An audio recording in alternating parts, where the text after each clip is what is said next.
Chat live stream where we come together as a community and talk about photography and what's new. And generally, I'd like the audience to drive the conversation. So if you have any questions or topics you want to talk about, you can leave them in the comments section, and I'll do my best to answer them or address any of the topics and give you my opinion.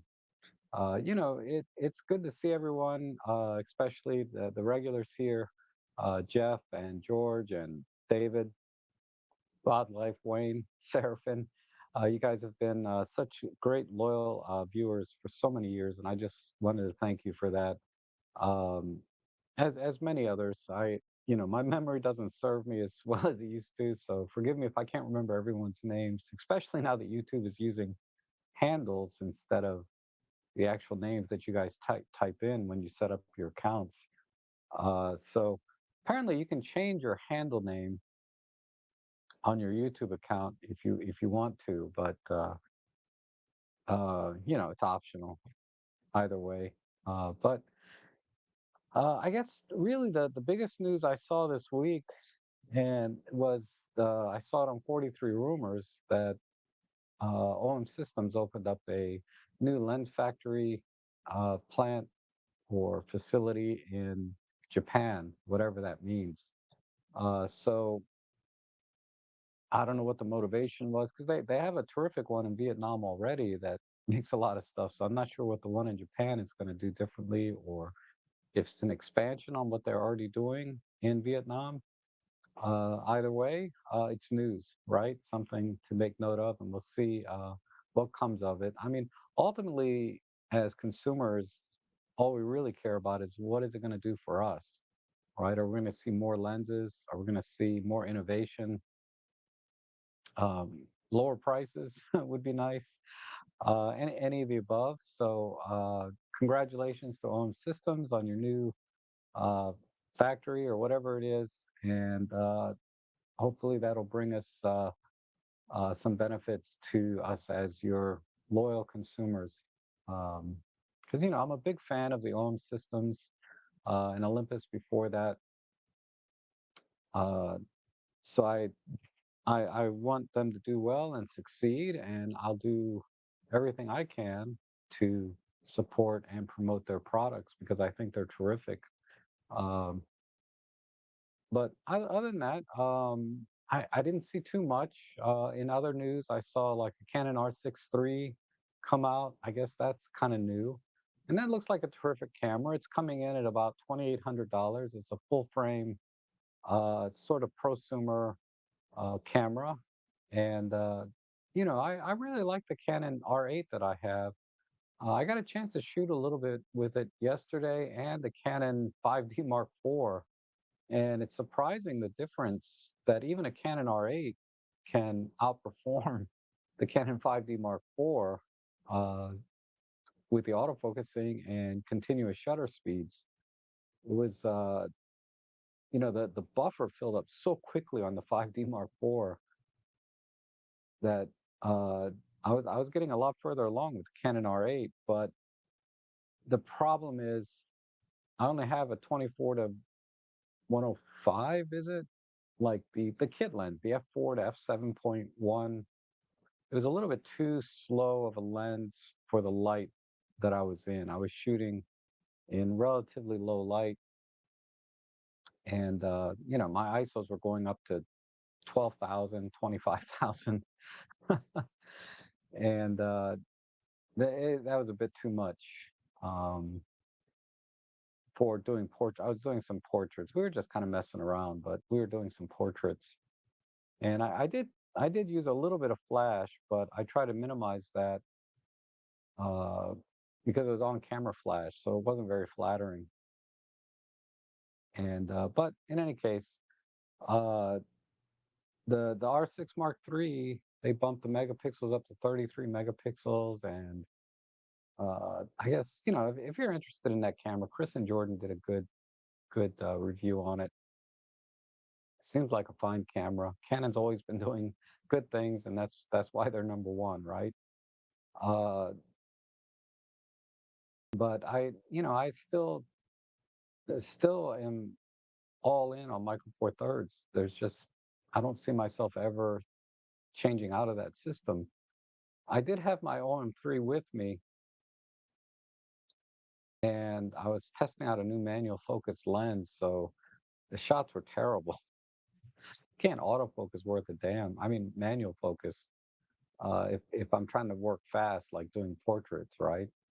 It wasn't really like a sit down portrait. Like they were walking around and moving in the space that we had, and it was rough uh, on my end. I'm really out of practice, and plus I was trying to shoot at super shallow depth of field.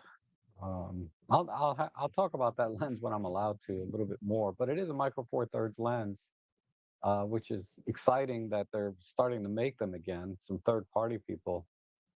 So I can't wait to show it to you guys because it's a pretty good lens overall. Uh, and then let's see. I've been doing some sunrise photography. I'll share some images there in a little bit.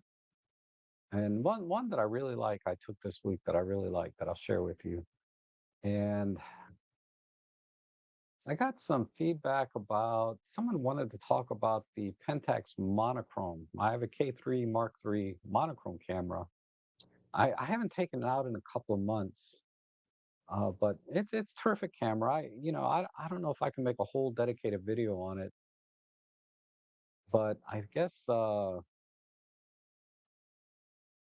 it being probably overall my second favorite camera after the OM3. I should talk about that camera more. But when I go out and do sunrises and some events, I'm going to go to an event tonight. I really like to use color. But when I'm doing more my architectural street and maybe even landscapes, I kind of like the monochrome look.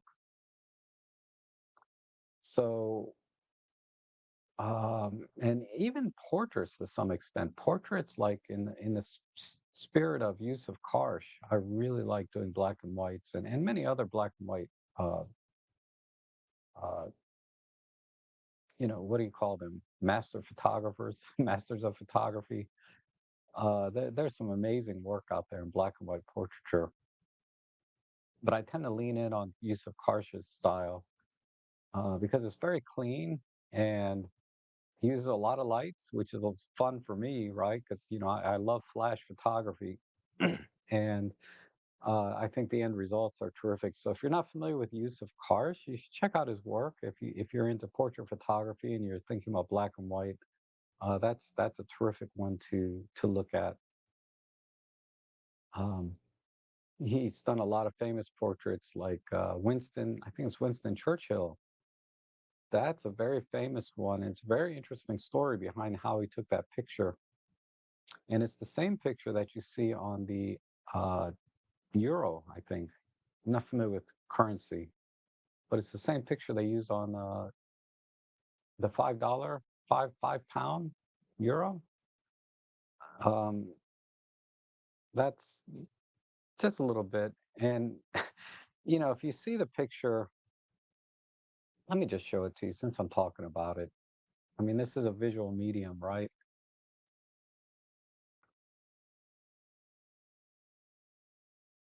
Let me see.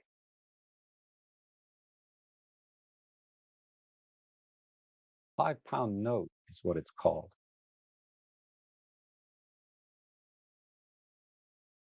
Oh, that's a small picture. Let's see if I can find a bigger one.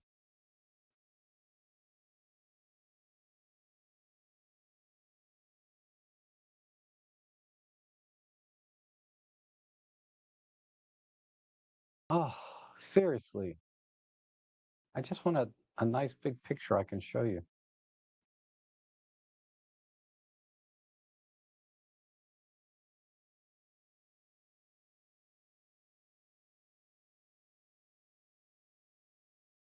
Well, this is good enough. This I have to do.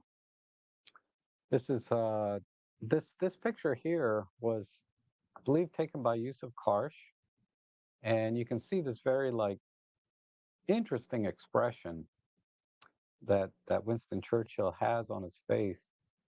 And apparently, Yusuf Karsh only had a few minutes to get this shot. And Winston Churchill is kind of known for cigars, and he told Winston Churchill to no smoking, take the cigar out. And that kind of made him a little bit upset. And that's how he got this look. I'm not really articulating that too well, but I thought that was kind of interesting. I don't know if it's true or not, but it looks like it, right? Like if you just tell somebody to do something that kind of irritates them, that's the kind of look you would get from someone, right? So anyhow, the Pentax K3 Mark III monochrome is, the tonality out of a monochrome sensor is different. It's definitely different, especially on skin tones. And that's why it was really interesting because I remember when I was practicing to try to duplicate the use of Karsh portraits, I could not get the tonality from my color cameras.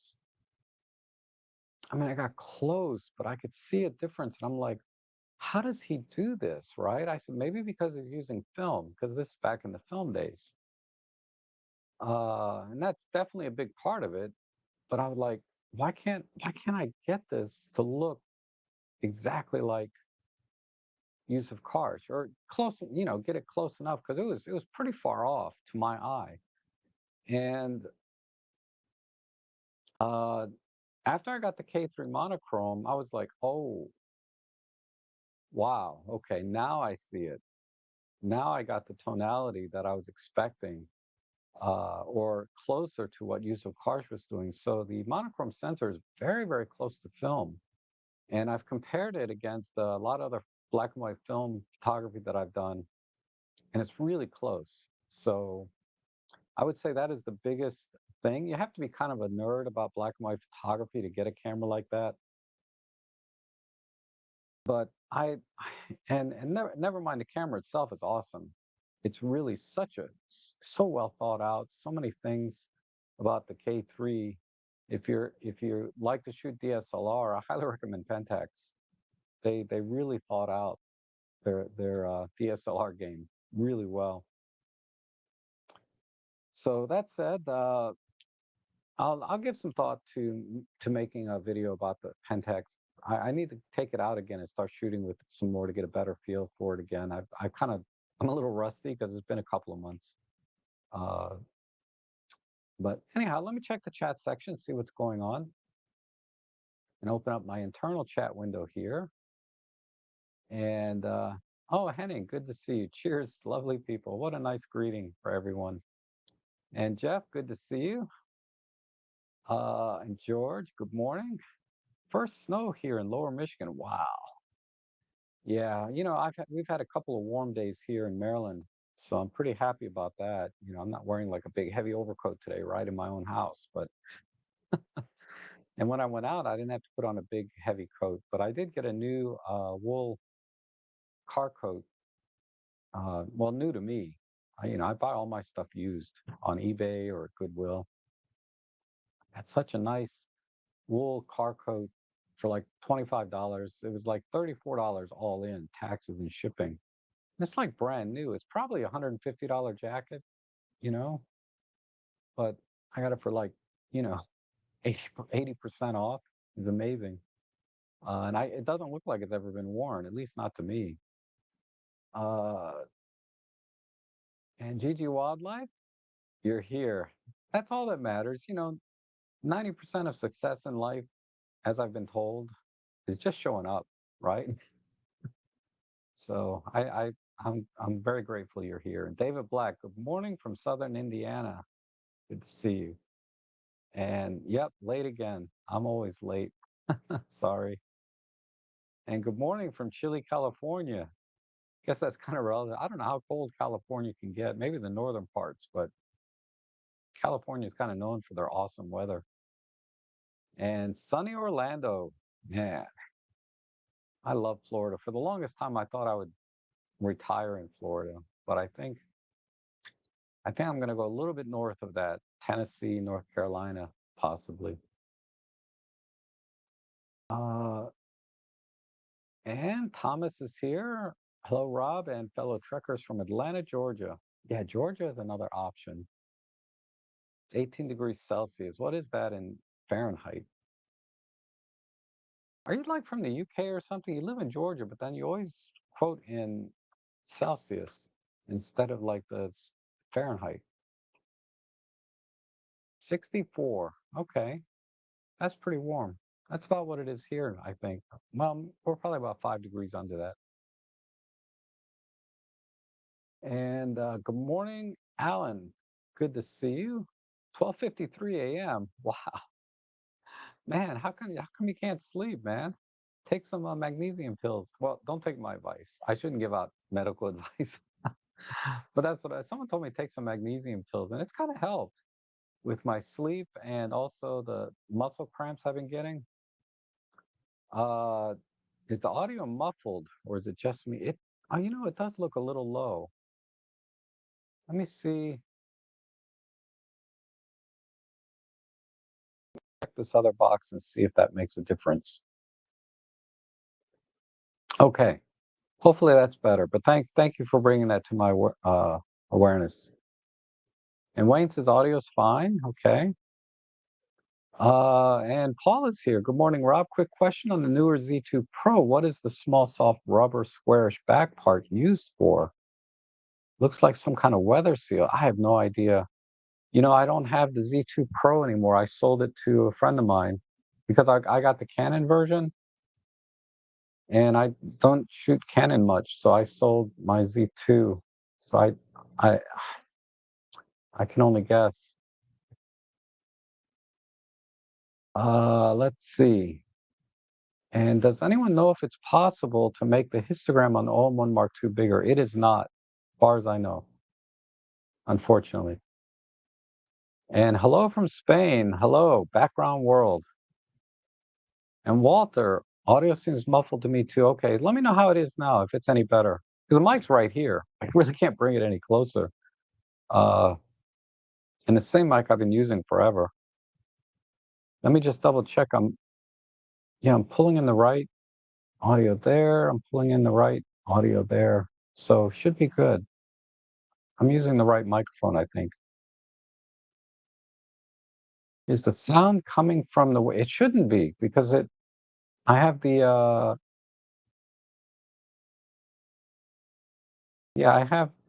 I'm using this mic.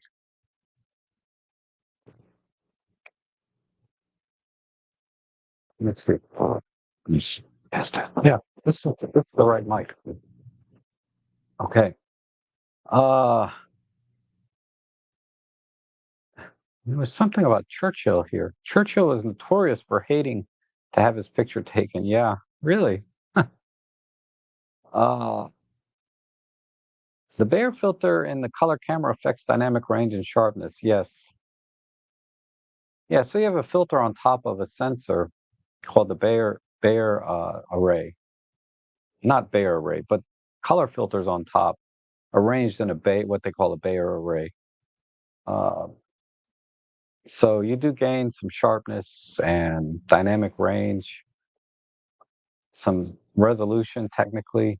There's all kinds of uh, side benefits to the monochrome sensor.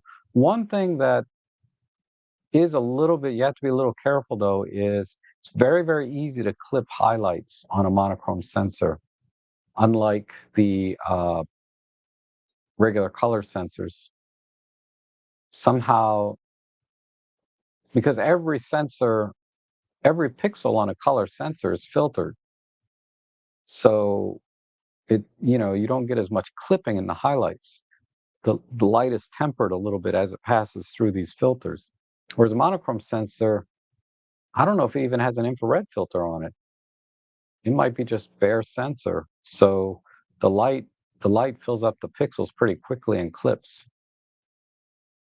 So you have to underexpose a bit if you want to save your highlights. Like underexpose more than you would with a color sensor, that's for sure. Yes, it's better. Okay, good. I'm glad that works out. And that's a lot better. Okay, good, good, good to know. Thank you so much. And that audio change made the difference. Thank you. Sound is better now. Awesome. Robin Wong, I should talk to Robin Wong about how he does his audio, but he uses like a full-on mic, right? Setup. I have a USB mic here somewhere. I should do that, but then my desk is already cluttered enough. I don't want to add another thing on my desk here. And Thomas says, why do I use Celsius? I'm a former brewer in the US, and it was always easier to use metric and calculations than clunky Fahrenheit. It stuck with me. Plus, photography uses metric. Yes. You know, in a broader sense, I wish we all use the metric system here in the US. I watched a video once about why we don't, because we tried to switch, but ultimately the metric system is more consistent, right? Uh, things just make sense to me in the metric system. But and I was watching some video about Brits react to U.S. things, but anyway, they were talking about the metric system, and over there, wherever they were living, they use both. They use metric and imperial together for some things. Like if they're talking about distance, they were like saying, "Yeah, it's about a couple of miles down the road," instead of saying it's a few thousand kilometers. I don't know. There's something like that. Like they kind of use both kind of interchangeably. And I thought that was interesting. I thought they were strictly metric, right? But they kind of used both. And Seraphin says, move to Ocala, Florida. The hurricanes hardly affect that area and it's very hilly like you're in Georgia. It's horse capital. Oh, really? Interesting. Seraphin knows me well because Flo hurricanes kind of freak me out a little about moving in Florida, you know? Uh, I would just hate to have to evacuate every year because it seems like there's a hurricane there every year, an evacuation warning. So maybe Ocala. I'll have to look that up. It's interesting. Oh yeah, we're very adaptable. Okay. So you're in the UK area. Uh,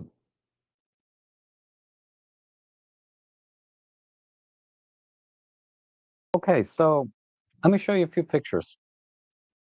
And you guys ask a few more questions along the way while I'm doing this. And everything is on my Flickr page. I'm sure a lot of you follow me, but I'll give you a little commentary along the way.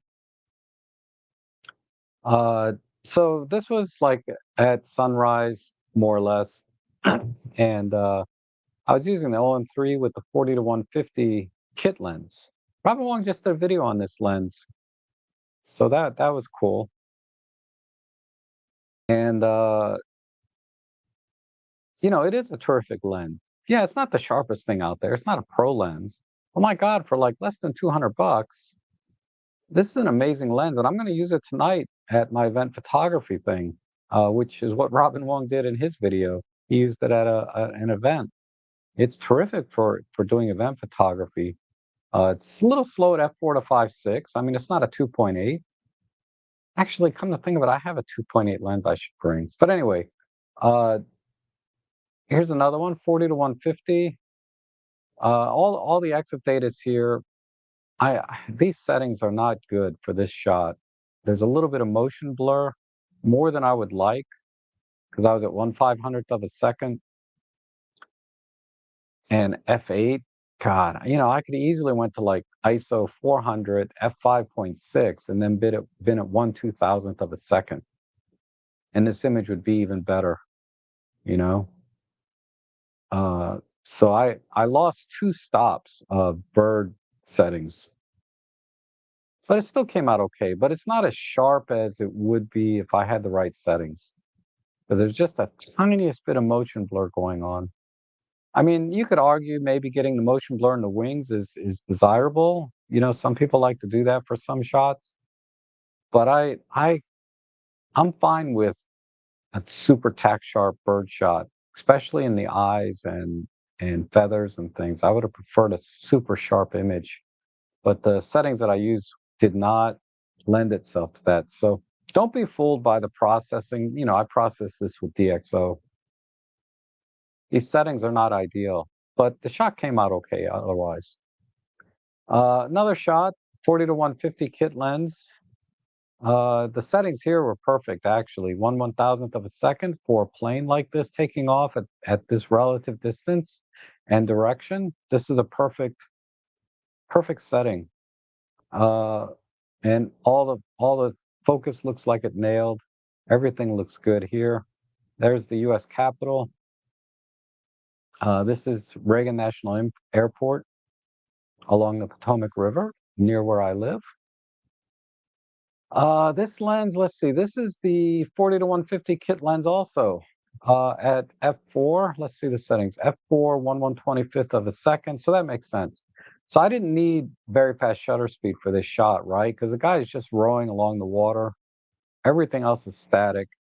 So I dropped my shutter speed down so I could maintain the lowest ISO possible because the light was very, very low here. And yeah, OM3. So yeah, I like this shot. This came out pretty good. I thought the patterns here in the water were kind of interesting. The way it's reflecting the color in the sky. And then I just cropped it to a 16:7. This also, I believe, is the 40 to 150. Yeah, 40 to 150. And, it's just a hook. But I was very careful in composing this shot. I wanted to make sure that the hook uh, did not like cross the horizon. And I wanted this reflection to be just under the hook and this horizon, the light up here to be over the main body of the hook. Also, I centered, there's 5 balls back here, white balls. Uh, it's basically these things here. Uh, but from here, I want to make sure there was 2 on the left, 2 on the right. So, I was very careful with the composition on this one. And it took me a few minutes to get it exactly right, but that's pretty close. I think that worked out pretty well. And again, 40 to 150, and this is yeah, this came up pretty good. A little bit of haloing here in my processing because I did process this, but yeah, so what? Okay. All right, another 40 to 150 kit lens shot, directly into the sun. One thing you don't see here in the EXIF data is that I dialed in, I think, 1 stop, give or take, of exposure comp, maybe 2 stops. It might be, if we click on this, it might even tell us. Let's see.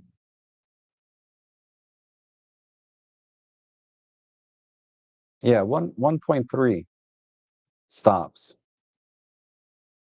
Because I wanted to bring out the detail of the sailboat, so I overexposed it slightly, and I didn't worry about clipping the highlights. They're going to be clipped anyway. So I thought that came up pretty good. Uh, and my settings here, f11, so I got maximum depth of field plus uh, I was able to maintain a fast shutter speed and face ISO. So again, basically perfect settings. And I was shooting primarily in shutter priority most of the morning because I was more concerned, generally shutter speed, I'm more concerned with shutter speed than I am with any of the other settings. I don't really care about aperture because I know Micro Four Thirds will give me the depth of field I want. And ISO I don't care about. I don't mind a little noise, and if there is, I can DxO it if I need to. Excuse me. But yeah, I thought this came out pretty nice, and I love this strong yellow. It's still a monochromatic image. There's basically one color in here, and I really like this one. Uh, this one I went monochromatic mostly because of the flaring. The flaring looked terrible. Um, yeah, for whatever reason, And I wanted to try black and white and see what it looks like. The other thing I want you to note in this shot is how low I am to the water. The camera was just centimeters above the water level. In fact, my camera strap was in the water. It was all wet when I pulled the camera back up. But I was standing off one of the docks, and I lowered my arm down and hung the camera down right at water level because I like to minimize negative space in these kind of shots. So I'm using a telephoto lens, so I'm getting compression and I'm minimizing the amount of water in the scene. Unlike the other shot with the rowboater where I wanted to get water, in this case I wanted to minimize the water in the scene and maximize the subject itself, the sailboat. So if we go back to this scene here, you'll notice that I'm shooting much more at eye level here. So I'm getting a lot more water in the scene. And just cropping in and cutting the water off is not going to give you the same effect. So think about your composition and your height, like how if you're standing at eye level or if you bring the camera down low, like to say, try different angles for different perspectives. But this getting down low to the level, getting the camera as low as you can to the water, is a very deliberate technique, right? So I just wanted to point that out. And this shot wasn't very popular on Instagram anyway, because I don't have that many people following me on Flickr compared to Instagram. Instagram, I have a lot more, but not that many either. But I just love the silhouette of the two guys walking to the sailboats. And I love the blue and yellow complementary colors, very teal orange, cinematic coloring that was basically in the original image. There's not a lot of processing here in terms of color and tone. This is very, very close to what I got straight out of camera. All I had to do is just increase the contrast a bit and then push the highlights a little bit in the sails because they got a little bit washed out with the flaring. But yeah, this shot I'm really proud of. And again, this one's more at eye level. I had to stand up so that I could get the entire reflection of the sails in the shot. Because if I got down low on the ground, this effect would be minimized, this mirror effect, of the sails and the two guys walking here. So, and you also notice the highlight from the sun is very, very short. Whereas if I got down low down to the water, this will be much longer, relatively speaking. It'll look longer and uh, more compressed. So again, just sharing a little bit of my technique and thoughts on composition when I do my photography. Take it with a grain of salt. you know, Everybody has their own style and thoughts about composition and uh, you know their craft, their art when it comes to photography. But I wanted to give you a few ideas to think about when you're doing your own photography relative to height, right? Standing up or getting down low and dealing with water, you know. Uh, but yeah, and also I like the symmetry here. Basically, I split the horizon in half and I split the sailboats in half, like one on this side, one on that side. So really, the only non-symmetrical element really are these two guys, right, walking. So they're asymmetrical in the image. But I think this worked out pretty well. And then these are older shots. Nothing special about these. I basically failed on all of these. What was I? Oh, I was shooting the XH2. So nothing special about any of these. So I'll pass on these. Spare you the my thoughts on those. Okay. Let's see. Just centimeters above. I love the metric system. I use it quite a bit. I tend to use meters instead of feet, and I tend to, when it comes to measurements and distance, I tend because cameras use that most of the time. Mm. And Moxie likes the black and white better. Okay, cool. Uh, it's a shame they don't offer an inexpensive body to go with it. Uh, oh, I'm not sure what you're referring to. Um,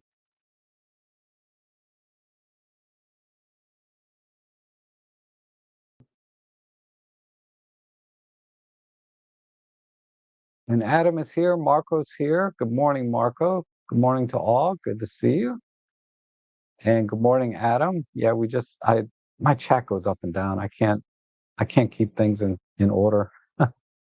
And the 4150 is a great lens, so portable, along with the 14 to 42. Yeah, both fantastic lenses. The 14 to 42 kit lens is what kept me from buying the 12 to 45 f4 Pro for years since it came out because it's very, very close. It's 5.6 on the long end, but that's a reasonable trade-off considering how much smaller it is. And for my use, it's sharp enough. It's not as sharp as the 12 to 45, but it's sharp enough. Uh, but ultimately, I really love my 12 to 45 f4. Such a good lens. I really love using it. And Moxie, I love your live edits in DxO. Ever consider doing it outside of work hours or on weekends? Oh, you want to watch it live, I guess. I could do that. I could do that. Um, I guess I don't know what time zone you're in though. Let me know what time zone you're in, and I'll try and do one outside of it. We'll do a shorter one, like a 1 hour stream, like as if 1 hour is short. My streams are so long sometimes. Adam has a question on the OM1 Mark II, the Bird AI. Do I get a green box with focus tracking, or does it go so fast it doesn't necessarily lock? I'm seeing a white box, but no. Oh, yeah, you should. You need to turn on. Well, you're saying green box. I'm thinking green dots, right? The little tiny green boxes that kind of flicker around as you're focusing. That you have to turn on in your settings. Um,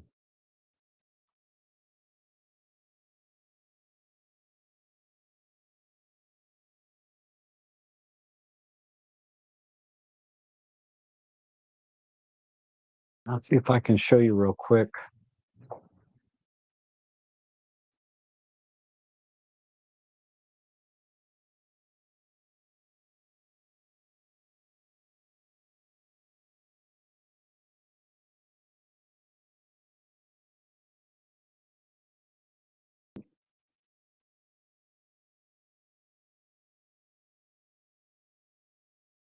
Yeah, it's on page 2 of the AF menu. So on page 2 of the AF menu, displays the green target frame while AF lock and CAF. So you have to set it to on too. So I guess that's what you're talking about. And then you can also turn on, this is page 2 of the AF menu, eye detection frame. That'll give you two white boxes, one white box around the subject, one white box around the eye. And then you have the little green dots that kind of flutter around inside of that. So I like to use both. I have those all turned on.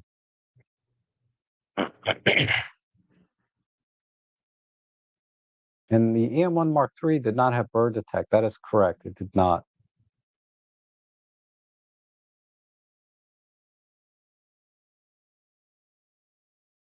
Let's see. And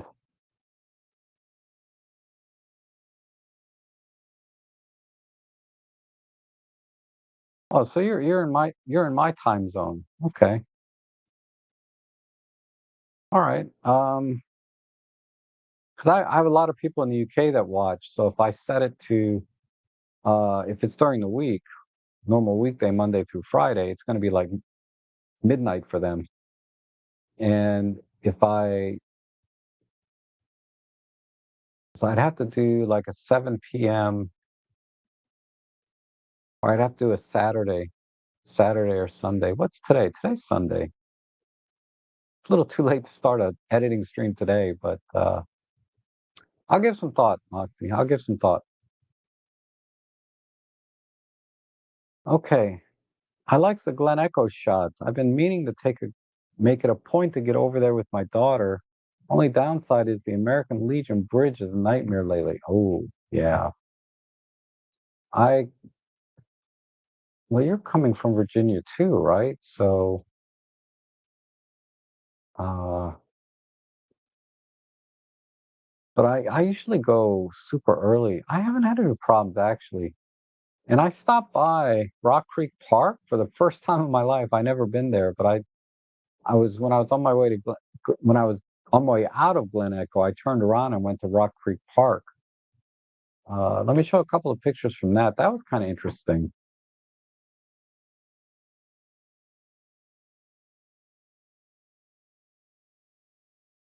I have to go back there at sunrise. At sunset, the light was really harsh the way it was coming. Let me see. Yeah, here's a shot. This is from Rock Creek Park. I thought this was a really interesting tree because you can see all the roots. And then this was at Glen Echo. This is kind of a mix. But this is Rock Creek Park. I love trees. I love this tree. These aren't particularly good shots. I took this with the Deluxe 8, and here's another one. I think I took this. This is with also the Deluxe 8. This is a 3 or 4 shot pano. Um, so I stitched like 3 or 4 images together to make this one. Another tree I thought was interesting, and this is also the Deluxe 8. While I was at Glen Echo, and we're out. This is the Canon R8. But this is a nice portrait. I thought it did a good job here, the Leica Deluxe 8. So I was shooting at f2.8, 34 millimeters. So that's what, about a 70 equivalent. 1/800th of a second, ISO 200. This came up pretty nice. And that's basically straight out of camera, not much editing there. Okay. Uh, so those are just kind of, I'd never been to that park before. So I was shooting with my Deluxe 8. And I was also shooting with the Ace Pro 2, so I wasn't really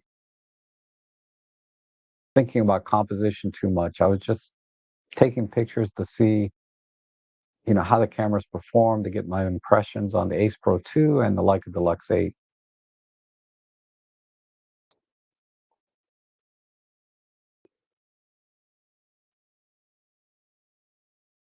Theodore Roosevelt Island today. Ooh, yeah.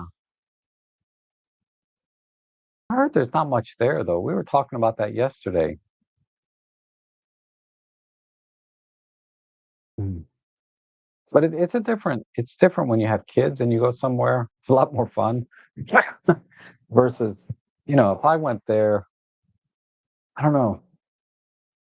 I've never been there, but I was just talking to a guy about it yesterday because we went to Dangerfield Island, and this other Theodore Roosevelt Island is just a little bit north of that.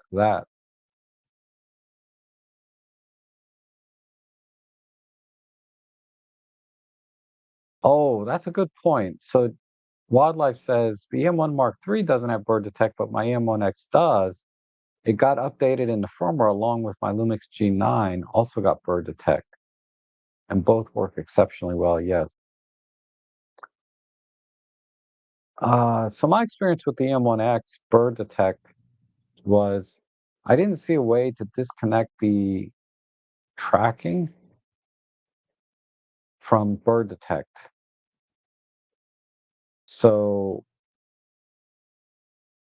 that's the other thing. That might be the other thing, Adam, you're referring to is the green box is the tracking box versus the subject detection is a white box. So let me come back to that.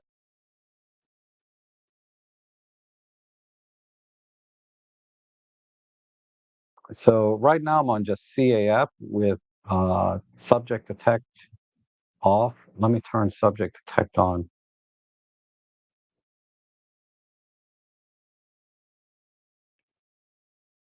Because this is the Mark One, everything is separate. Not everything, but the subject and face detect are separate.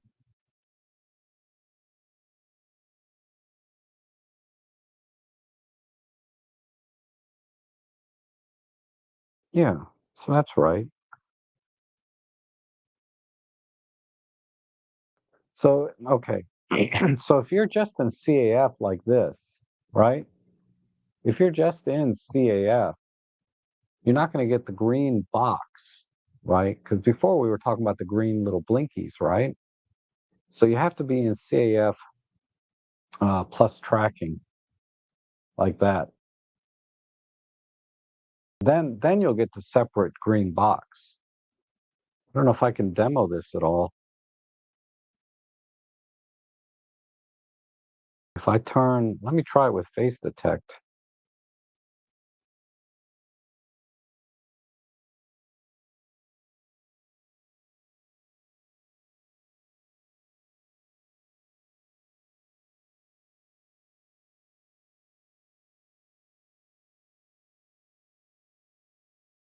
There's the green boxes.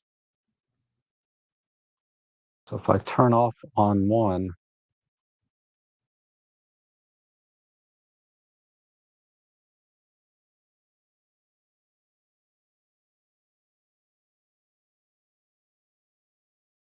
yeah. So if you look now, right? Let me turn the brightness down so you guys can see it.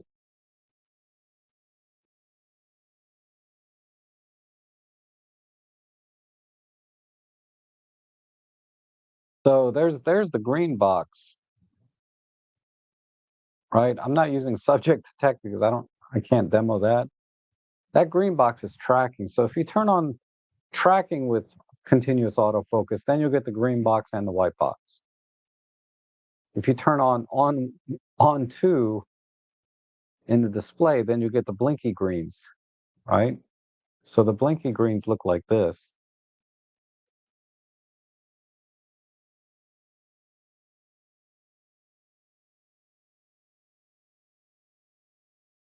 The blinky greens look like this. See? So, okay.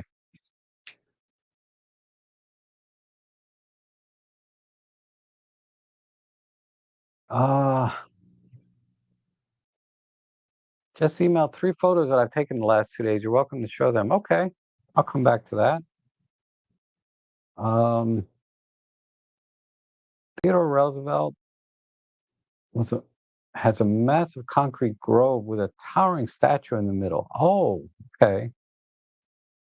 Everything else around that center area is wildlife, a few raised boardwalks, etc. Okay.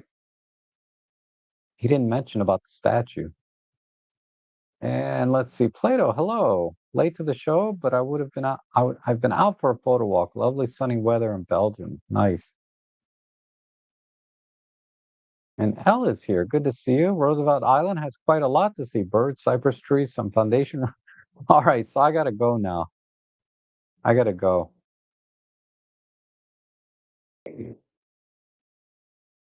And not sure the island is open right now with the shutdown. Yeah, it's a tough call. I mean, Dangerfield is open, but the bathrooms are closed. Seems silly to me. Uh, oh wow, Ellie, you're probably right. Yeah, I wouldn't bring Ellie with me there. That's for sure. I had my 1903 Century 8 by 10 out yesterday. The look of amazement people have when I show them the image on the ground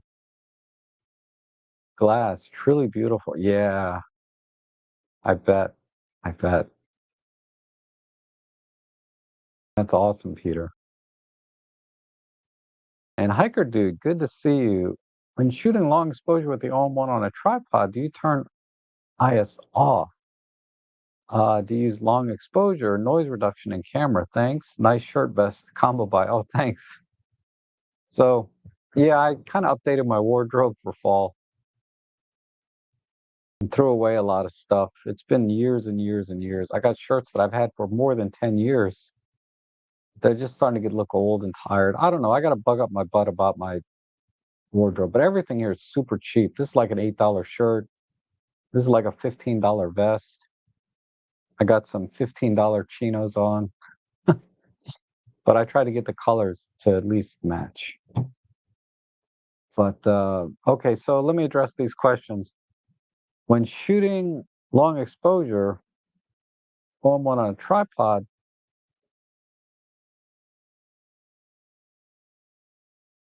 no, I usually just leave it on auto. I haven't been able to see any difference.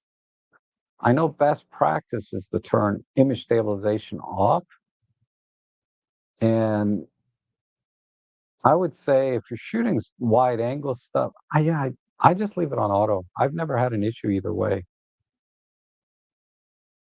Because, and that if you're doing super telephoto work, I would say leave IBIS on definitely. But if you're shooting wide angle, image stabilization is not quite as critical, and you can leave it on or off. But best practice, if you were to ask anyone, is turn image stabilization off when on a tripod. But there's a lot of variables there. How windy is it? How stable is your tripod? How heavy is the camera and lens you're putting on it? I mean, there's so many variables that you'd have to test your own setup and do a comparison, right? Uh, the other thing, if you want more stability, especially if it's a little bit windy out, get some 2-inch spikes for your tripod legs and just plant that sucker in the ground if you can. And that'll make a big difference, particularly with like telephoto, long exposure, or any telephoto work, really. Um, and do I use long exposure noise reduction in camera? Typically, no. It depends on what what I'm shooting. If I'm doing like astrophotography, where I'm doing 1-minute exposures, I do not use in-camera noise reduction because I'm taking multiple images and I'm going to do the noise reduction myself. Uh, for single shot type stuff, yes. If I'm just going to do like a 10 or 15 second, which is a relatively long exposure, then I will definitely use the noise reduction feature in the camera. Now, for just avoid confusion for some, there's two types of noise reduction in the camera. There's noise reduction and then there's noise filter. The noise filter is for your JPEGs, and that basically goes in and smudges the details. Okay. So I generally have that set off or turned low, the noise filter. Noise reduction is where after the end of a long exposure, typically 2 seconds or more, the camera will close the shutter and read the noise off the sensor during that 2 seconds to 1 minute exposure, and then subtract that noise from the raw image. So it's a little different process. Now, as you can imagine, in astrophotography, when you're doing hundreds of frames, you can't really use the noise reduction feature. It would just take forever, and it would mess up your tracking. There's a lot of problems with it. But for single shot, 2 seconds, 15 seconds, maybe even 30 seconds, I would use the camera's noise reduction in camera. Okay. So image stabilization, I leave it on auto. Noise reduction, if I'm doing single frames, I turn it on. If I'm doing multiple frames, I turn it off and do the noise reduction myself, is the short answer. When you switch brands, it's confusing, yes.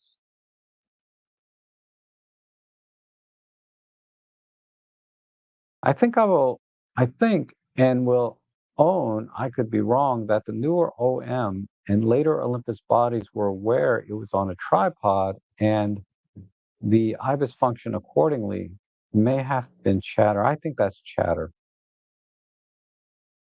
Yeah. I don't know if there's an official answer to that anywhere online, but the image stabilization is so good on the OM system cameras. I just leave it on auto. Okay. Wow, I think I caught up to all the chat there. Let's see. Um, I took a couple shots yesterday that I may not have talked about.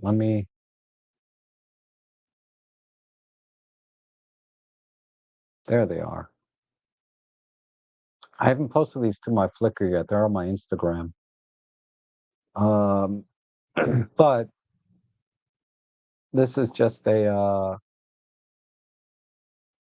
me see if I can let me find the original. It's hard to look at it on Instagram.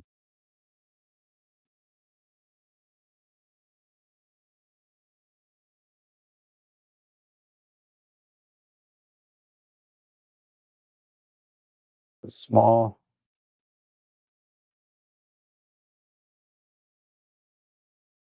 Okay, so this is a high-res shot mode, handheld, night shot. And so 1/20th of a second, f4, ISO 5000, and then I did noise reduction with DxO on top of that. So I dialed in a -3 exposure compensation because, the camera's going to try and overcompensate the low light and make everything too bright and clip all of the highlights. I would argue that if I tried to use the normal exposure on this shot, even these red tail lights on these cars would all be clipped almost completely to white. So I dialed in a -3 exposure comp to temper all of the highlights, the city lights and the car lights.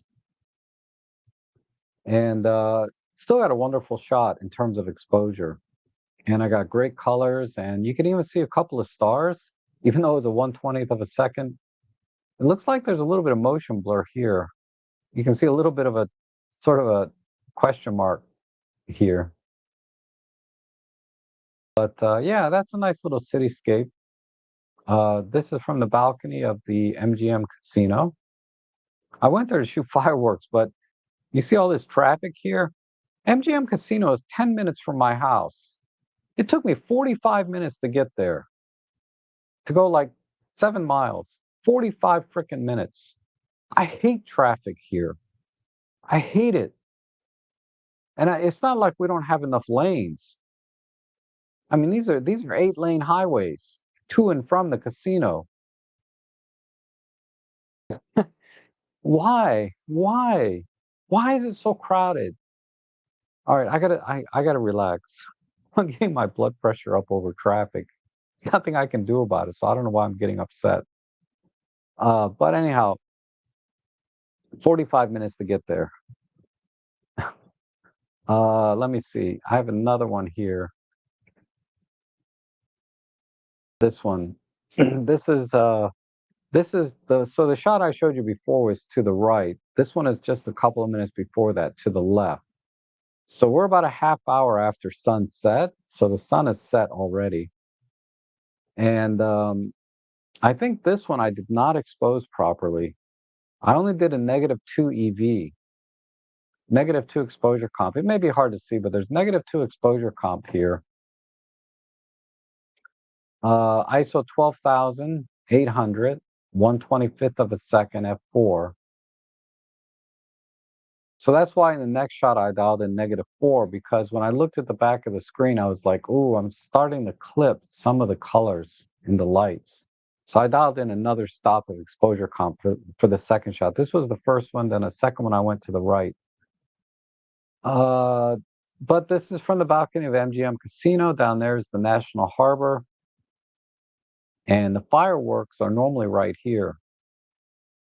But I got there. I saw them while I was stuck in traffic. I saw the fireworks going off, but by the time I got there, it was over. They only do fireworks for 6 minutes. Uh, but they're going to do them every Saturday until New Year's, I think. So I got an opportunity to go every week to go see the fireworks. But I have to get there pretty early. I mean, I have to leave my house like an hour before the fireworks start, even though this place is 10 minutes from my house.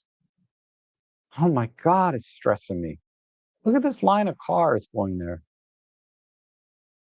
Oh, anyhow. Uh, so there's a couple more I did last night, and then there's a shot of me because I was out yesterday morning doing those sailboat shots for sunrise, and then I was there for sunset to do the fireworks or these night scenes, and everything in between. I was so tired by the end of the day, but we had a really nice dinner together with some of my photo buddies, and over at MGM Casino. God, it's so expensive. But oh, thank you for dinner. I was and for breakfast. Robert bought me breakfast, and then another friend of mine bought me dinner. I really appreciate that. And then wardrobe wise, this is a new jacket I got too, and a different shirt and sweat. So this is a $7 shirt, $15 vest. This jacket I paid $30 for uh, on Amazon. So okay. I should start a men's fashion channel. How to dress cheap and still look halfway decent. Basically, just wear earth tones in the fall. That's the long and short of fashion for men. Adamson, I've always got Olympus OM once I got serious about photography. Now that I have a Fuji camera, I'm even more understanding of the newbie questions in the OM education group. Yeah. So Adam Farber has an amazing group on Facebook. I guess it's called OM Education. I haven't been there in a long. I don't use Facebook much anymore. So, but yeah, definitely check. Just look for Adam Farb on Facebook, and then you'll find his group.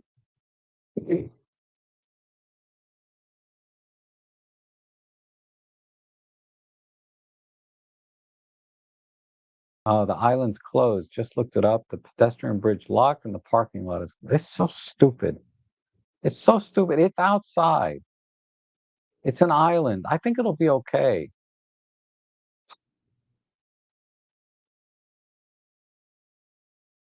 That last one on Flickr, it was this morning. Okay.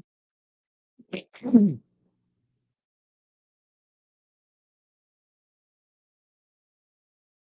didn't do anything this morning though. And Jeff says, don't forget the thumbs up. Oh, thank you, Jeff. Don't move to Atlanta. Why not? You would have been there faster by cycle. I know. Oh, you sure you weren't at the MGM casino trying to improve that camera budget? No, I don't gamble. I don't have any disposable income, so to speak. I spend it all on camera gear. But there was a time when I used to go to casino a lot. Just I lost so much money. Embarrassing. And then I got married. This is the last time I was in a casino.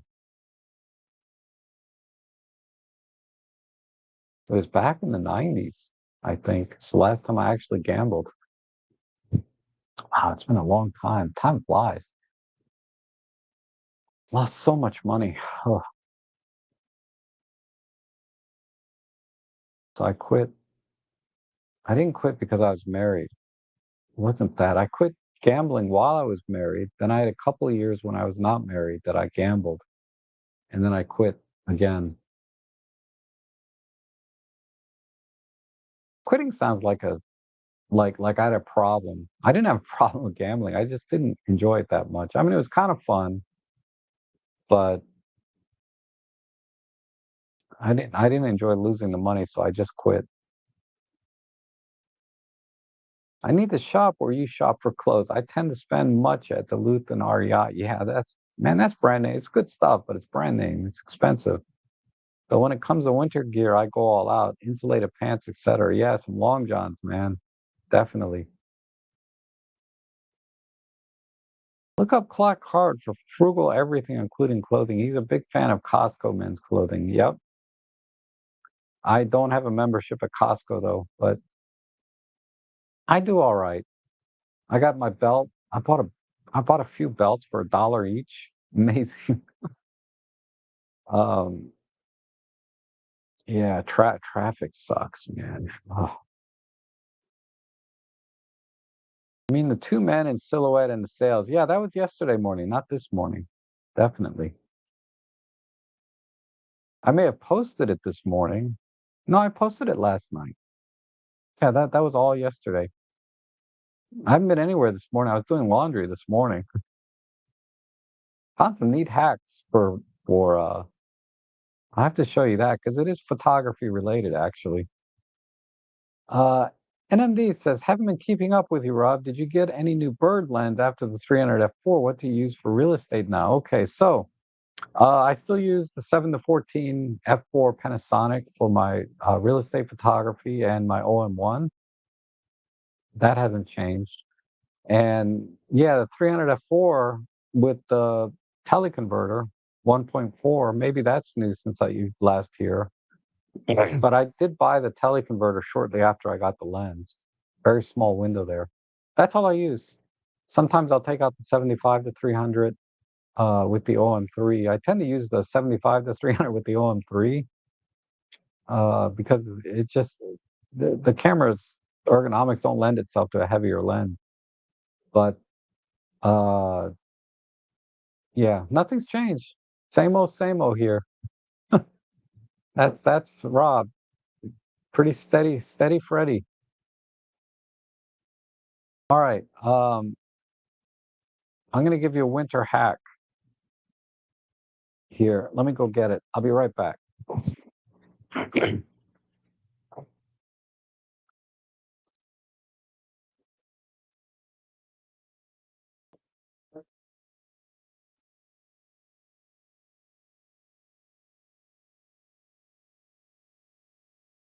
Where the heck did it go?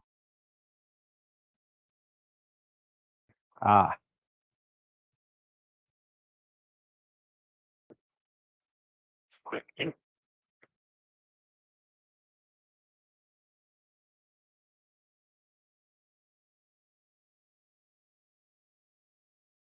I also got 3 pairs of nice wool socks for $1. All three pairs for $1. That's 6 pieces.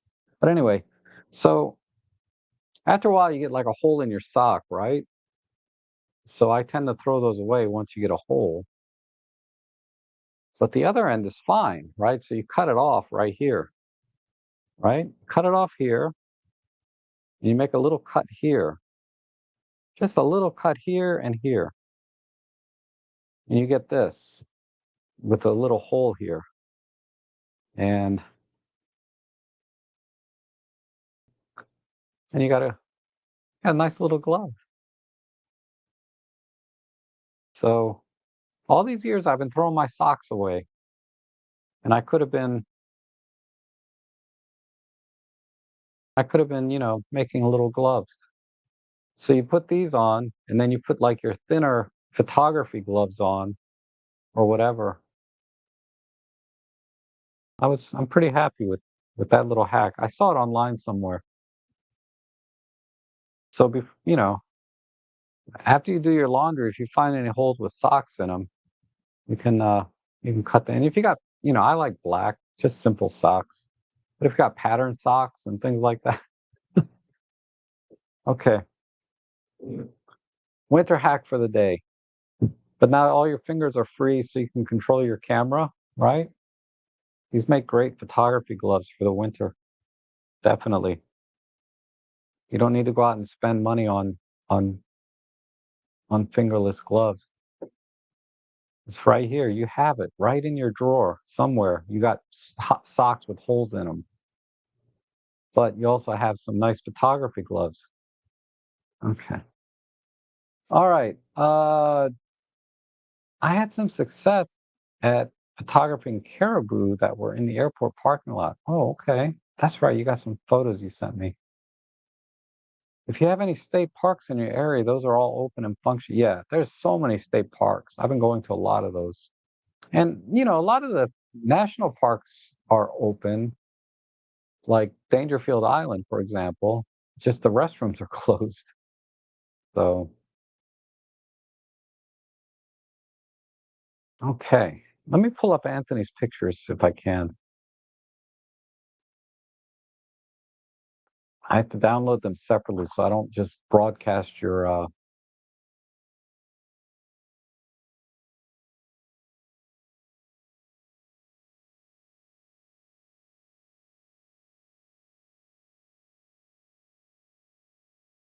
oh, another offer to do sponsored video. Let's see. I don't see anything from you, Andy, to be honest. There's no emails here from you.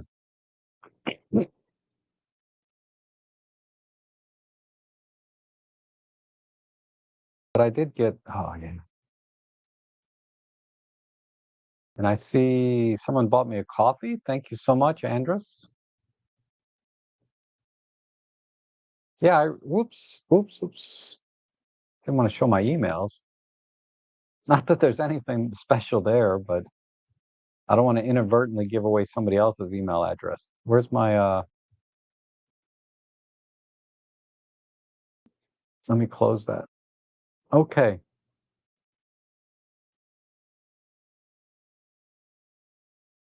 Bush is always open. Yes, whatever that means. Uh, oh, because of restrooms. That's what's great about the outdoors, right? Any plans for holiday lights photography? Yes. I'm going to, the photo club is going to the light show at Meadowlark Gardens. And that's a pretty nice light show.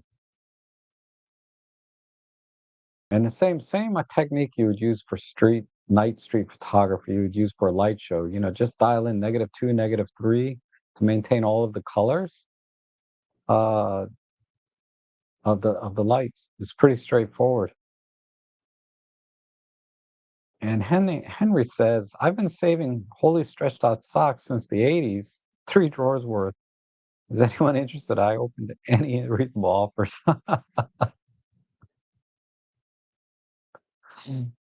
um, I have some really long socks. I could make those into arm warmers, come to think of it. So many things you can do with a holy sock.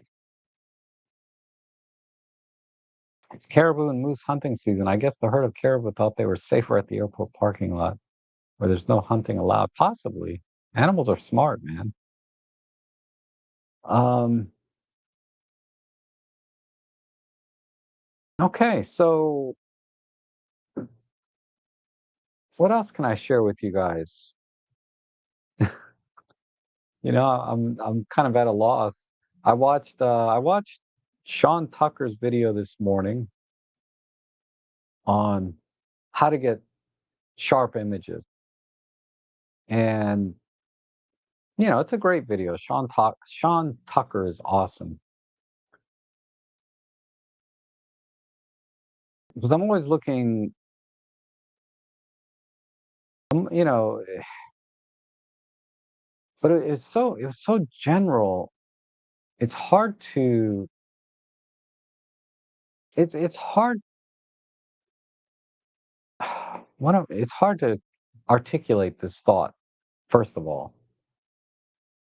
I can watch that video because I have a little bit of, I've been shooting for a while. So when I watch the video, I can appreciate the points that he's making. But I feel like a lot of people watching that video trying to get sharp photos, they're going to walk away a little bit confused still because he's moving at a pretty fast clip. And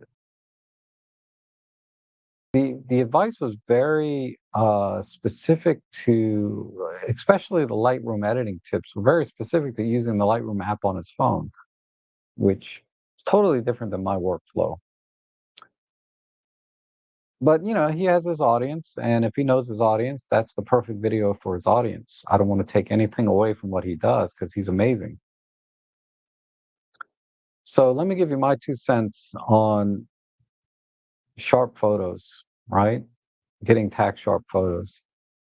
Uh, for getting the best you can out of the lens and camera combination that you have. With our own system cameras, Olympus cameras, with the amazing IBIS, we tend to use slower shutter speed than we really should. And that was one of the tips he gave in his video was watch your shutter speed. Always use like 1 over the focal length. So if you have a 50 millimeter lens, you want to be at least 1/50th of a second. Uh, I would argue you need to be faster than that.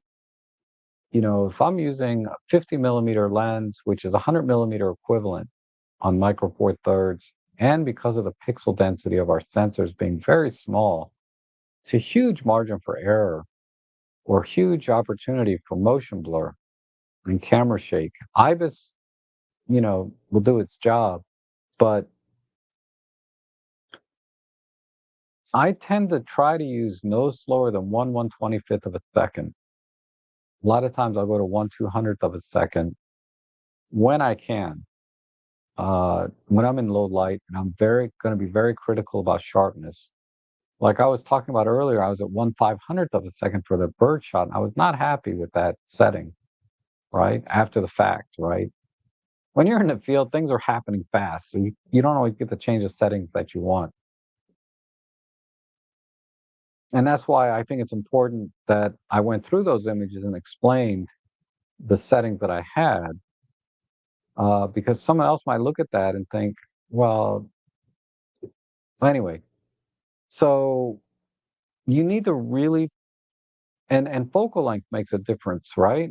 So I tend to do double or triple or quadruple the focal length. The longer the lens, typically the faster the shutter speed I will use. So I'm on a 300 millimeter lens with a teleconverter, and on our cameras, that would be what? 840 millimeter equivalent.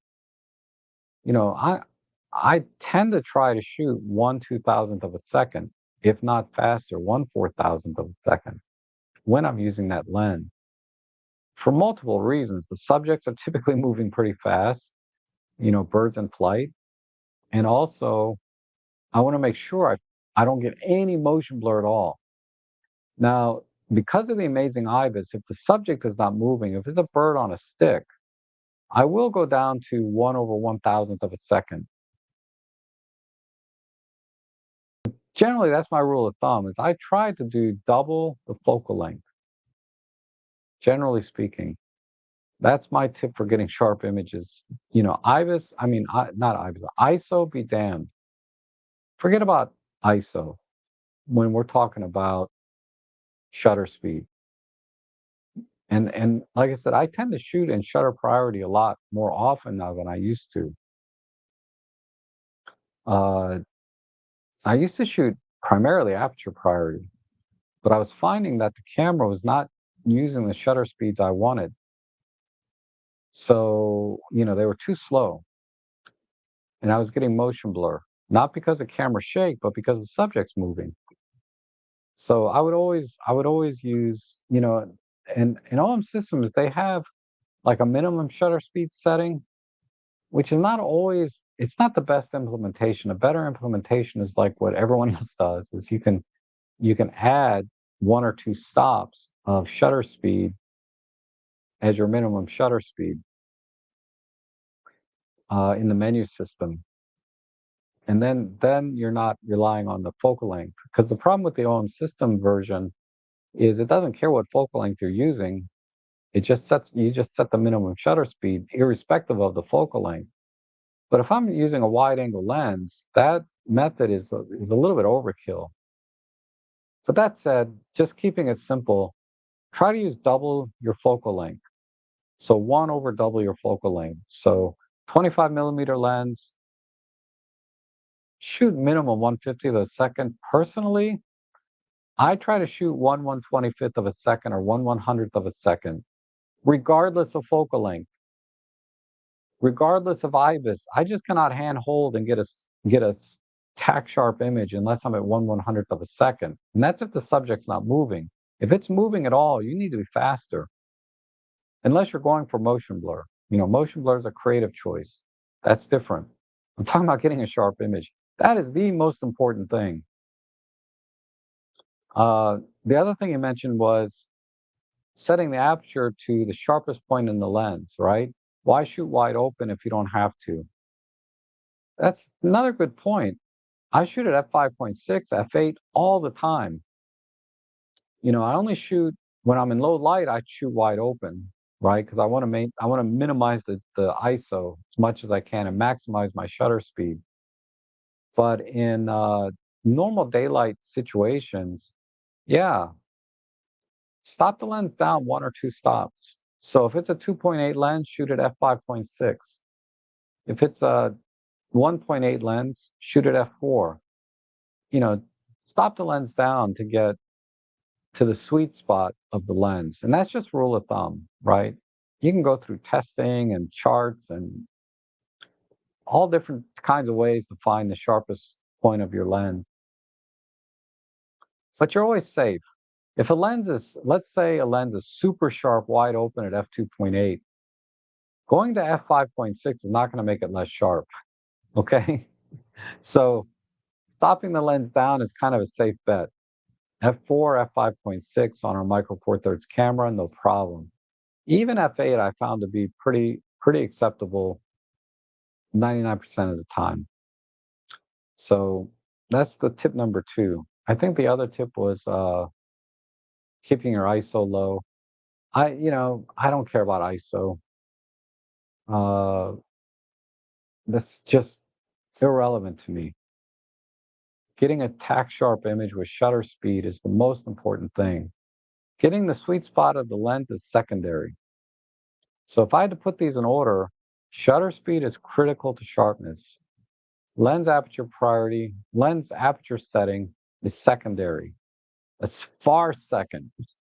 Most lenses are perfectly fine wide open, but far a distant second is aperture.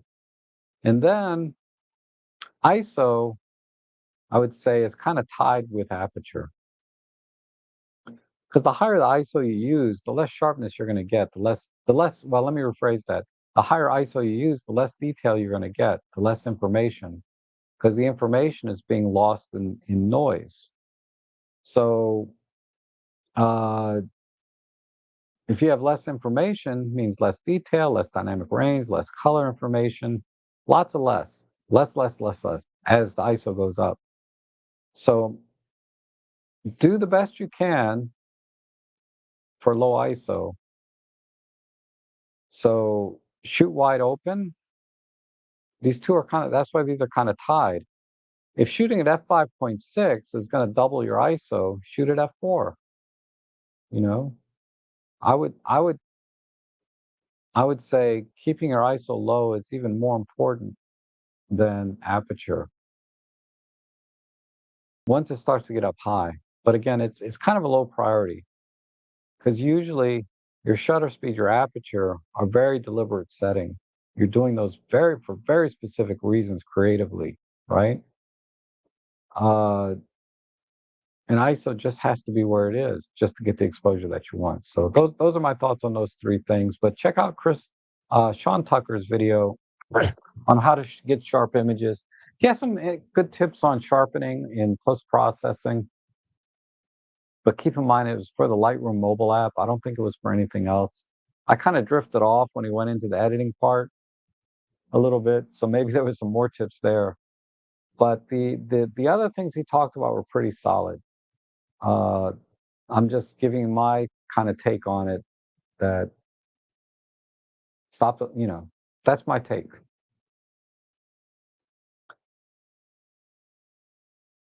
Okay, Rob, can you link a filter for the Leica Q3? Drawing a blank, what it's called. It stops water reflections on leaves. Oh, that's a polarizer. Your black mist was great. Okay, I will do that for you. Give me 1 second. Thoughts about using zoom on a train? Keep your shutter speed up. If you use a fast shutter speed, you'll be okay. Using a zoom is the technique for using a zoom doesn't change when you go on a train. The train is just going to introduce more vibrations and motion blur and camera shake, right? So you may want to even use a faster shutter speed with a zoom.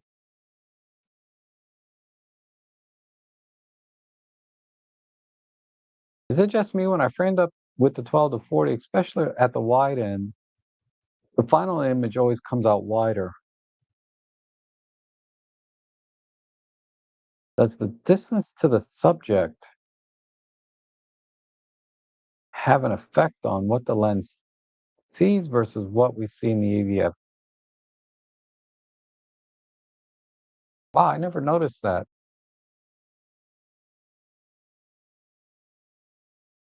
It should not.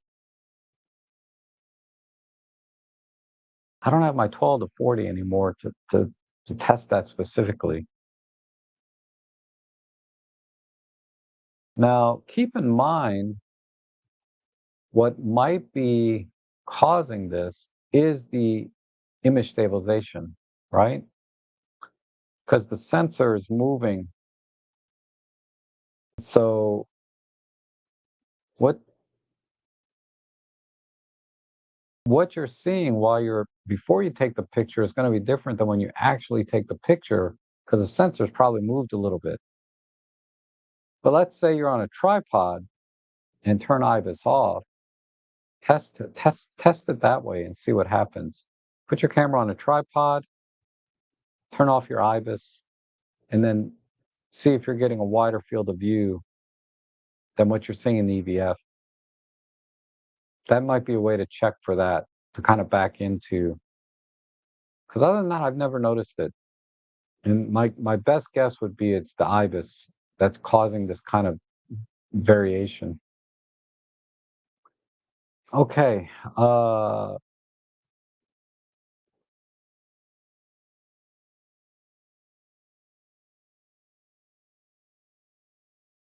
And good morning. Good to see you. Hope you've been doing well. I've been doing well. I hope you've been doing well. And Michael is here. Good to see you, Mike. I'm enjoying the coffee you sent me. It's wonderful coffee, very smooth. They really ground that powder down to almost like really fine. It's like baby powder. It's so fine. Uh, I might have to use a different filter because I get a lot of grains in the bottom.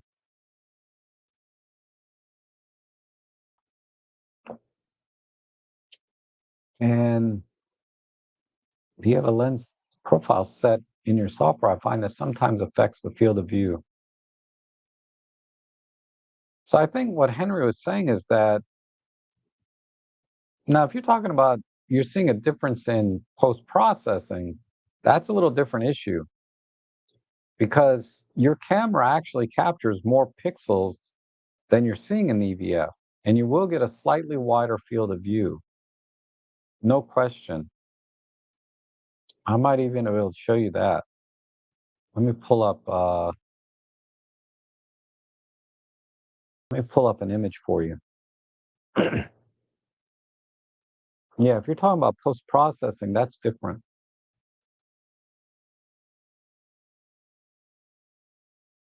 Especially in DxO. DxO pulls in every single pixel from the raw file. that you don't necessarily see through the EVF in your camera because the camera's applying lens profiles like the other person was saying.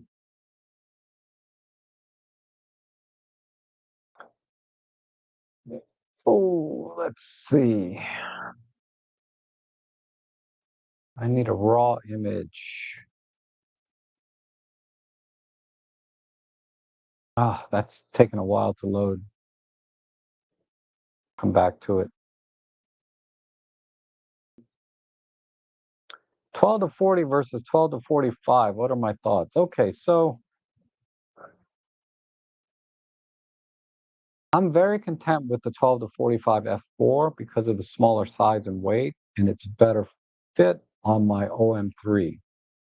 On my OM1, I would definitely prefer the 12 to 40 2.8 because the grip makes the handling so much easier, and it is the faster lens at 2.8. A full stop makes a big difference. In terms of depth of field for doing portrait work, right? Because that's kind of a portrait lens, right? And event photography, low light photography. You want to try to have a fast lens or have that option. But in event photography, I typically shoot at f4 anyway, f5.6 sometimes because I'm using flash. But if you're going to have to rely on no flash and just purely ambient light, there's no substitute for a faster lens, right? So the little bit of extra size and weight of the 12 to 40 to get that f2.8 is worth it. And if you have an OM1 body or EM1 body, I would recommend the 12 to 40. If you have any other body, right? EM5 Mark II, Mark III, OM5, or OM3, EM10, I would recommend the 12 to 45 f4 because it is smaller and balance is better with the camera and the user experience overall is going to be better. And generally, you're not doing professional work with those cameras. Whereas the OM1, you're going to be doing more professional paid events or you want to get the very best results possible and you have really good ergonomics, the 12 to 40 f2.8 is the way to go. So I'm speaking purely from a pragmatic standpoint between the two lenses, right?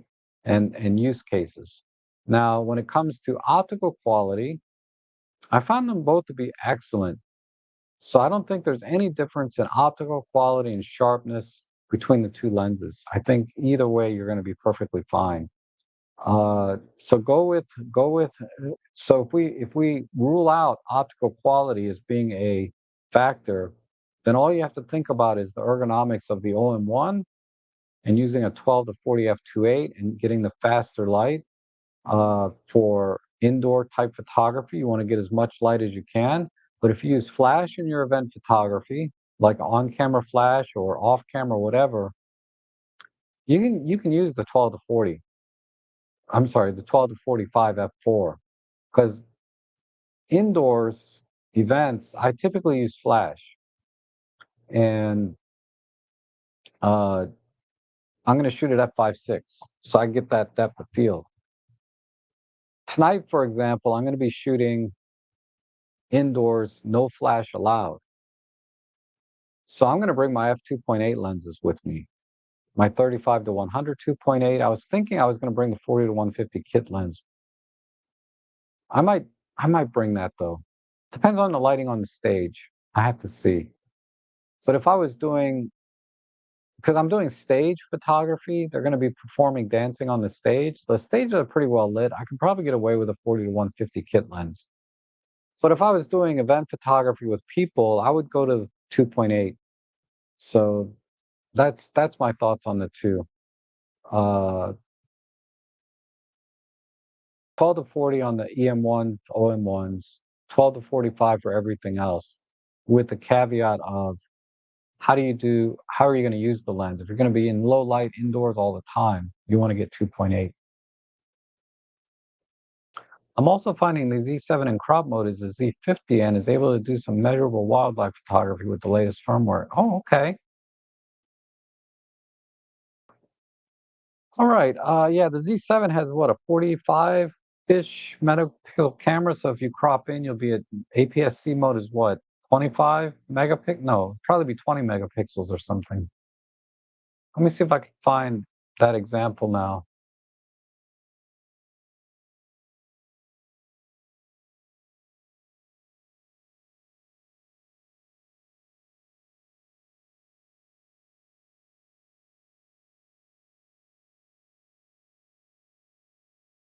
All right, here's some trees, right?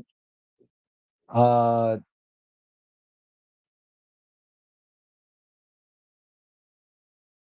Let me put in a 4 by 3 crop.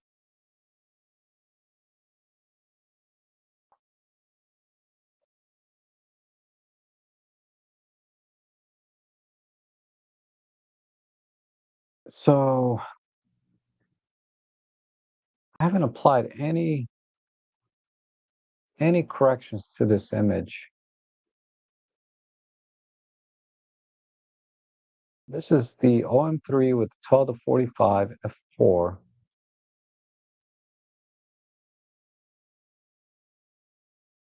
How come I'm not seeing it?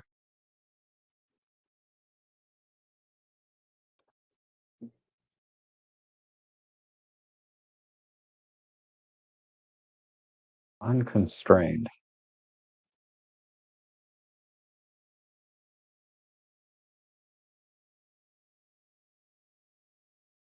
This always happens when you're live. I'm trying to show an example and it's not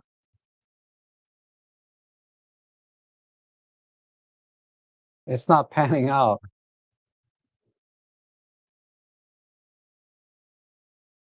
I apply the optics mod. There we go. All right, so if I zoom in to the corner, I'm applying a I'm going to apply a 4 by 3 crop to the image, but you can see the actual image is a little bit wider on both sides, just a hair. I don't know if I can zoom in, but there's some extra pixels here on the side. So if I go to manual mode and, oops, I'm sorry, manual, unconstrained,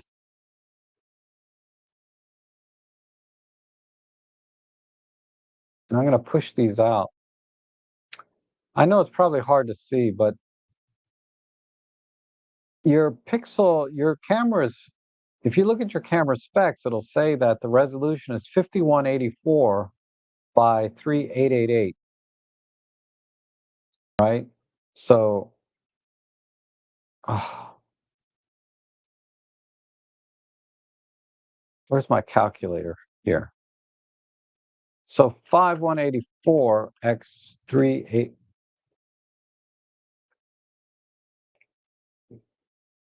So this is the resolution that's in the specs of your camera. If you look at any spec sheet, 5184 by 3888. But the actual raw image is 5324 by 3888. So it's just a little bit wider. Because if I crop to 4 by 3, you can see these pixels go away. But I can expand that. So if you're talking about the field of view being wider in your post-processing, that's wise because the raw image actually has more pixels than the 4 by 3 aspect ratio can actually retain. Okay. Ah, my neighbor is doing leaf blowing. So it's really annoying. I know you guys can't really hear it unless I'm talking, then my voice might sound a little off. Oh my God, it's so loud.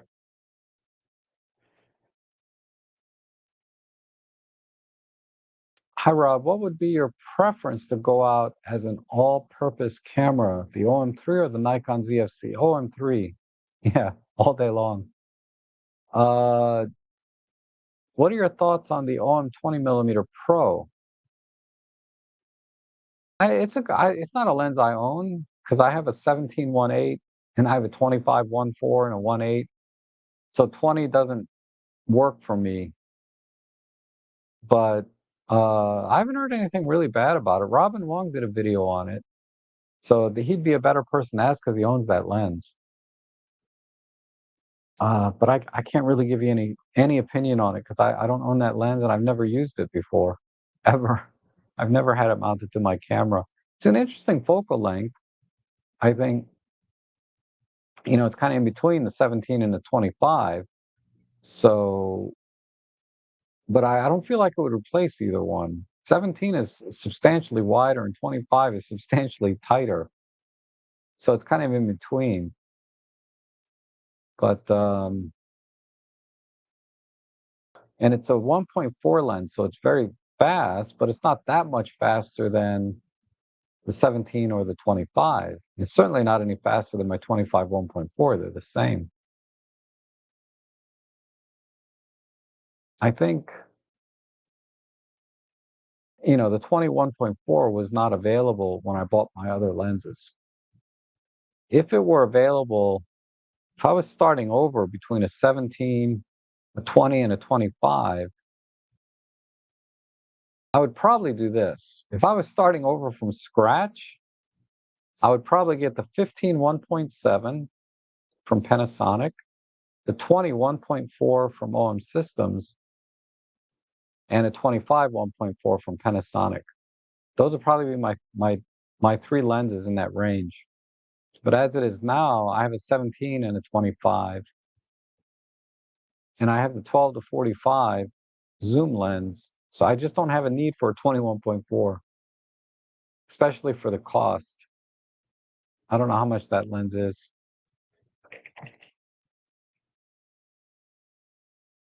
$700, $400 or $500 to get it used. And it is how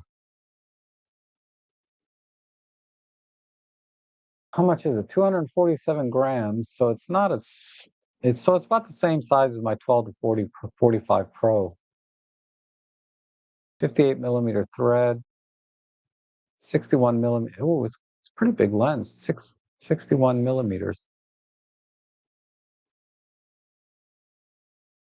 So I will add one caveat to everything I just said. If you need weather sealing, the 21.4 of the three lenses that I mentioned, this is the only one that has it. My 17 doesn't have it. I have the version 1 of the 25 1.4 and the 25 1.8. So my versions of the lenses that I have do not have weather sealing. If you need weather sealing, the 21.4 is fast. It's in between everything else, close enough. Uh, might be worth it. But yeah, I personally, I'd rather have a 25. I would do 15, 20, 25 if I had to do it over. Where I stand right now is I have a 17, 25. I just don't see a need for it. And I can't speak to it optically because I don't own that lens, but I'm sure it's perfect, like all the pro lenses from OM Systems.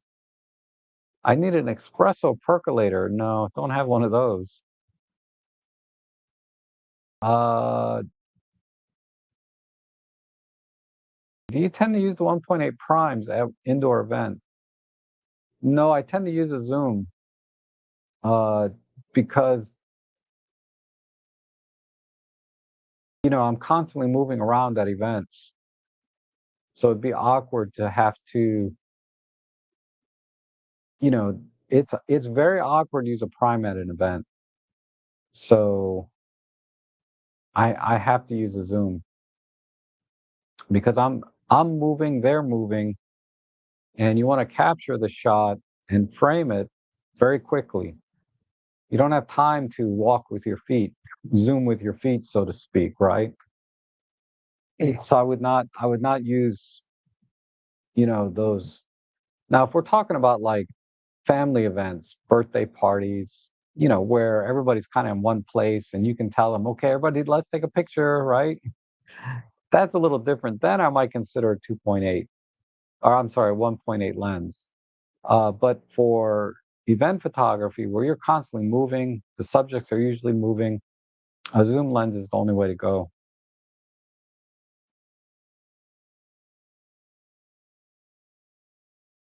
And Darko says, thinking of getting the 12 to 28 power zoom for video. Okay. I'm not familiar with that lens on Nikon. Must be new. I've never heard of a 12 to 28.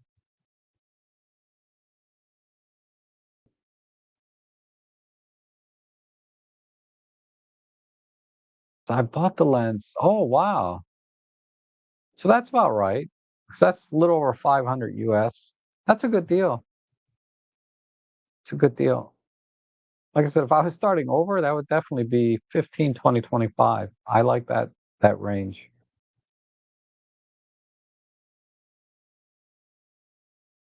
And it's my prime lens with a 60 macro. Wow, so you need to get a 45 in there. Because you got a huge gap between 20 and 60. I think a 45 would be perfect.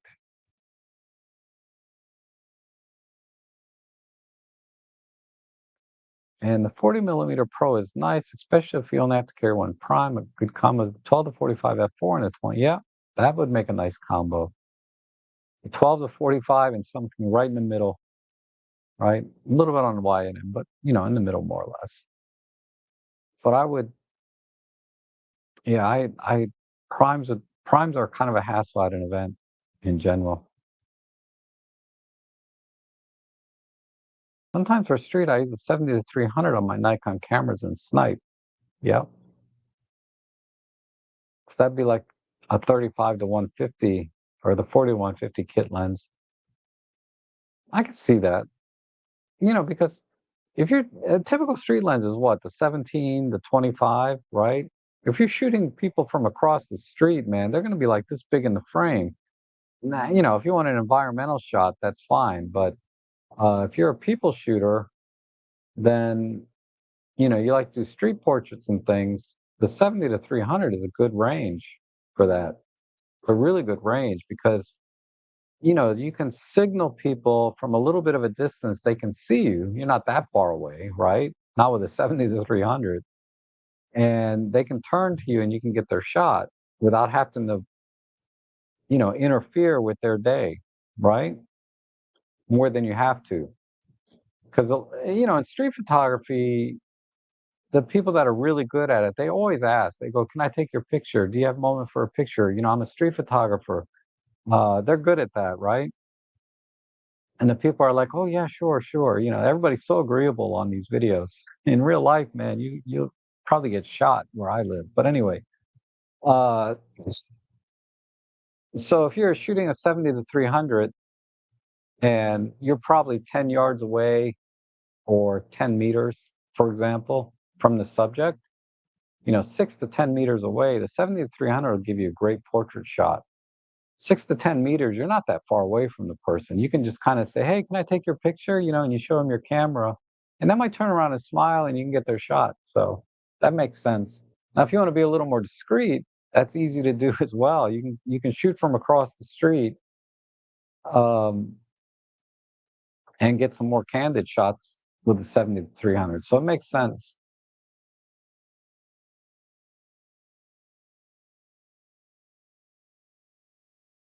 Okay, well, I don't see any other questions here, so I'm going to call it. I want to thank everyone for joining me today. It's been a lot of fun. I hope you enjoyed the conversation and some great questions today as well. And as always, I appreciate all your support with the coffees and donations. And it's the holiday season, right? So uh, if you can, use my affiliate links for Amazon and B&H for everything that you're going to buy this winter or for the holiday season. It's a great way you guys can save some money. And every Tuesday, I do a shopping live stream where I try to find some good deals. I might throw in some deals like I got on clothing. Seems like people are interested. I don't know. Maybe not. Maybe nobody cares how I dress, but uh, uh, you know, every little bit helps. And I always reinvest my time and energy uh, into the channel, into trying to help other people with their photography the best I can, both on camera and off camera. So your support is really appreciated. You guys have a great rest of your week. I hope to see you again on Tuesday. And Moxie, I will try and do a live stream, editing live stream on a weekend or something. So you guys, thanks again for being here today. Eat healthy and exercise because I want you all to be with me a long time. See you again soon.